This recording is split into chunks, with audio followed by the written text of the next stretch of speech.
So I have a surprise for you guys. If you saw my recent video where I was talking about my new questions and answers hotline, I had mentioned that I also upgraded to a microphone. So I now have a mic, so hopefully, I know I've probably had over 100 people probably tell me I need to get a microphone, and I don't even know what the reason was. I just didn't get one, but now I have one. So hopefully the sound quality is a lot better now. I was looking into the best possible one. I went with the Rode Lav with the Zoom handy H1 recorder paired with that, and hopefully we got better sound quality now. So you guys got to let me know in the comments what you think. Anyways, today we're going to be talking about the Internet of Things. So why are we talking about this on my channel? So I did a video talking about Intel stock, and we were talking about how one of the fastest growing segments of their business was the Internet of Things. This was something I never really heard about before, and I did more research out of my own curiosity, and I thought it was very interesting, so I wanted to share this with you guys as well, so maybe you could get some insight onto what this is and where the future is heading, and maybe figure out what some good investment opportunities would be in this Internet of Things field.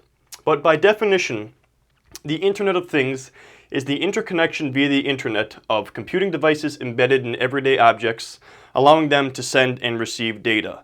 So basically, we take everyday objects like, for example, the light bulb, your coffee maker, your cell phone, your watch, and this is supposed to be a power drill. I know my art is very good.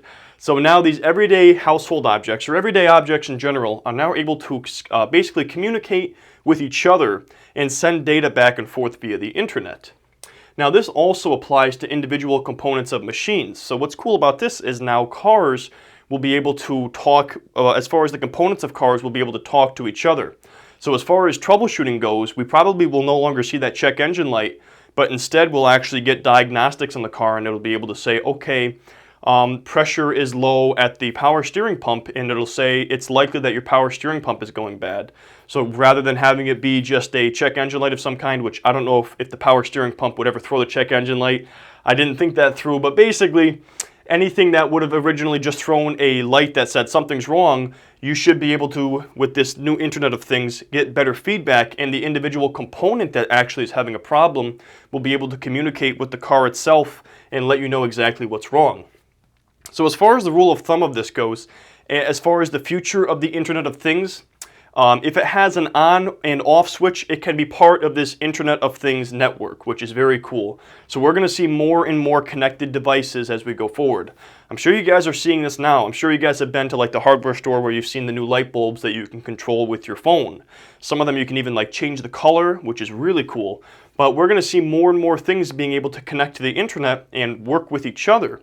So maybe you have it programmed so when you go downstairs and flip on your light, your coffee maker automatically turns on because your light bulb sends a signal through the internet to your coffee maker.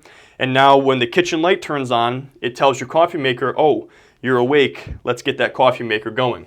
Or maybe your power drill sends a message to your phone when the battery is low.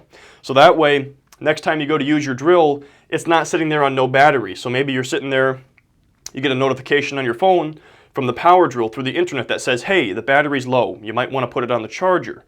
So these are things that will really make our lives a lot more convenient, and there's just endless applications of this Internet of Things. This is just a few very small examples. When you think about everything that we could possibly connect to the internet and how everything could possibly talk to everything else as well as you and your phone, the possibilities are absolutely endless. I do apologize if I am sweating. It is 92 degrees out today, and I have 3 lights pointed on me. I've had my air conditioner on all day, hoping it would cool it down, but 3 minutes in, I'm being proven otherwise. Anyways, so basically, what you should think of when you think of the Internet of Things is a giant network of connected things. Billions of things, and you're included in that network as well. So there's 3 main connections with this IoT network. There's people to people, people to devices, and then the most interesting one in my opinion is the devices to devices. Now the future of this Internet of Things network is basically this. Anything that can be connected will be connected. So all of our devices are going to be connecting with each other as well as connecting with us, and there will be all of these connections in this giant network of basically connections.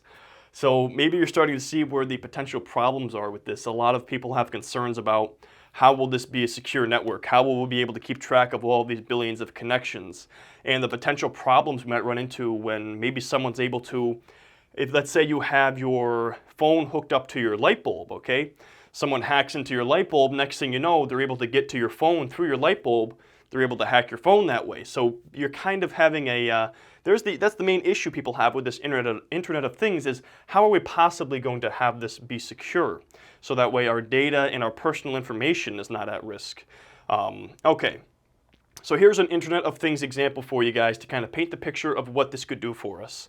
So basically this is the situation. This is you, this is your cell phone. You're on your way to a meeting, but you woke up late, okay? So you're running late to a meeting, okay? These are the different connections here that I've drawn up. The first connection is this. Your phone basically determines the distance to your vehicle. So by looking at how far your vehicle is away based on how fast you walk, it determines how much time it will take you to walk from where you are to your car, okay? But now your car is also connected to every single other car out there on the road. So it's able to talk to these cars and say, hey, what's the traffic like right now? So all these other cars say traffic is really bad right now. So your car talks to other cars, they say heavy traffic. So now, because your phone is set up with your calendar, and basically your phone knows where your meeting is, it can determine the best way for you to get there driving-wise, and looking at the other cars on the road can also determine how long it's going to take you to get there with that heavy traffic. So now your phone takes all this information from these other cars, as well as the distance from you to that car, and determines how long it's going to take you to walk out to your car, and then to drive to where it is that you need to go in that heavy traffic. So your phone calculates how long the drive will take in heavy traffic, plus the time to walk to your car. And number 4, your party is automatically sent an estimated time of arrival.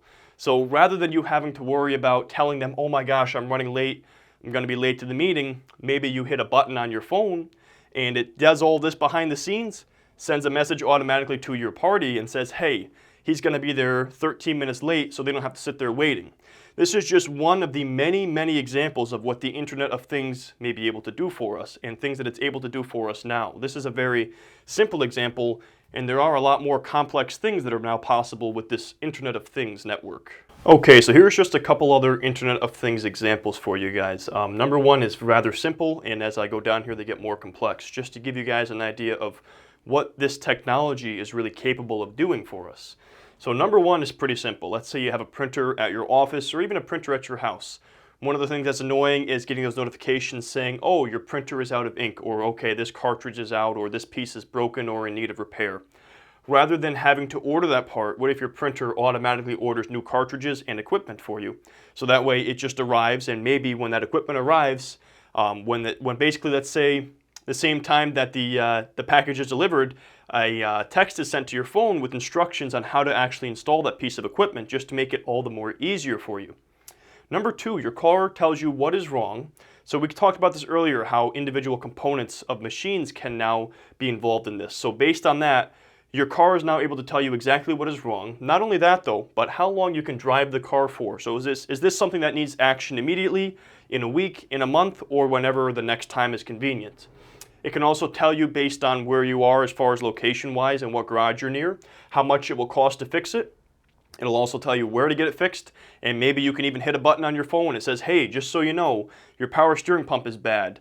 Based on historical data, you can drive this for another 2 weeks or so, and you shouldn't have a problem. If you want to set up an appointment at this garage, maybe it even sees your calendar, it finds an open slot for you. You hit a button, next thing you know, you're going to have an appointment set up to get that part replaced, and then the garage is notified saying, hey, you're going to have a car come in, here's the year, here's everything about it. Make sure you order one of these power steering pumps so that way you're ready to roll.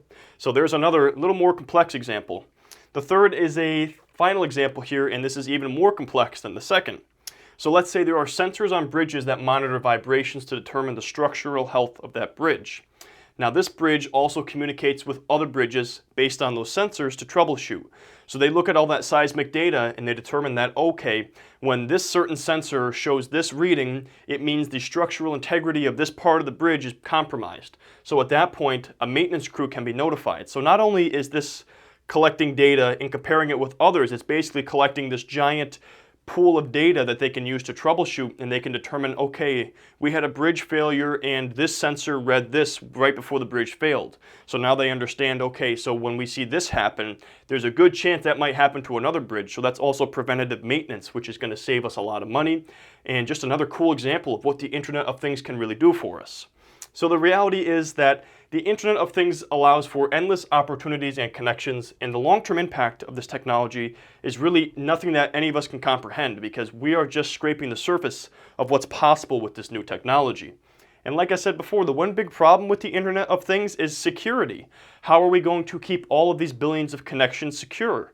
How are we going to make sure that our personal data and personal information tied into this network stays private and it doesn't get in the wrong hands?